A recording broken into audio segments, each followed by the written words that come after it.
What does inclusion mean to you? Perspectives of people with disability. So my name's Jess. I'm the Membership Starter and Administration Officer here at VCOS. I am also a person who has autism and ADHD. So there you go. We're just laying it out on the table here.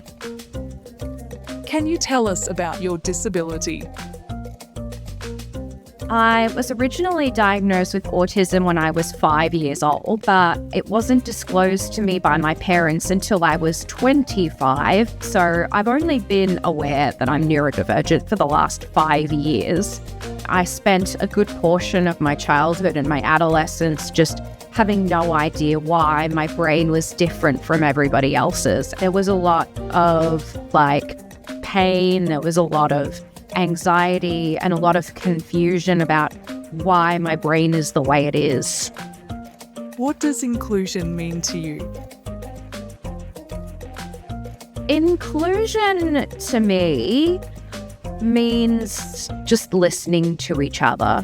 That's really the simplest answer that I can give. It just means not assuming things, it being attentive with people, noticing if they're uncomfortable and checking in and saying, hey, is everything okay? Is there anything we can do for you? Basically just listening and not assuming.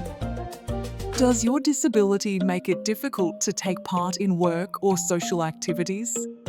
I was trying to listen to my personal trainer this morning with one ear blocked like this, and I was trying to concentrate on her and not the man next to me going, ugh. That's why I usually go into the gym with noise-cancelling earphones. But in terms of work things, the only time that I felt kind of restricted from participating in social activities is when we maybe have like an after-work drinks thing, because I can't stand being in bars because I find them very loud and very crowded. How does overstimulation impact your life? It can make me feel kind of panicky. It can make me feel irritable.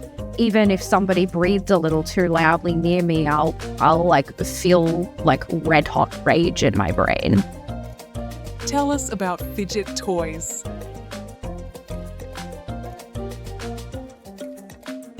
It helps me focus. Often when I'm on a video call or something, I'll be off screen going like fidgeting. I find that it helps me be less nervous. I always like to keep my hands busy.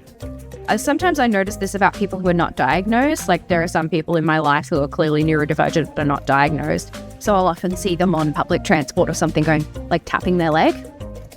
Like it could be something as simple as that.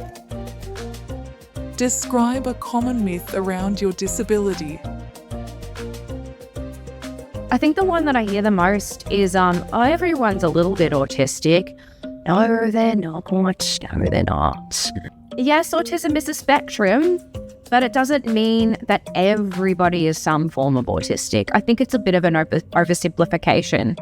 Neurodivergence obviously comes in different forms. It's not just autism. It's not just ADHD. It can come in the form of like dyslexia, dyspraxia, like any kind of like problems with words or with movements or anything.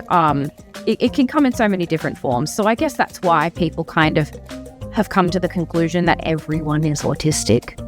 But it's just not true. Like, not everybody's brain is wired the same, but it doesn't mean that everybody's brains are some form of autistic.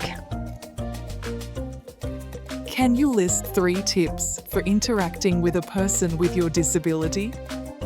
My 3 tips for interacting with neurodivergent people: listening to them, keeping the conversation open, giving them time and giving them space. Because you never know, their sensory needs might change. We want to make sure that they can always feel comfortable with you.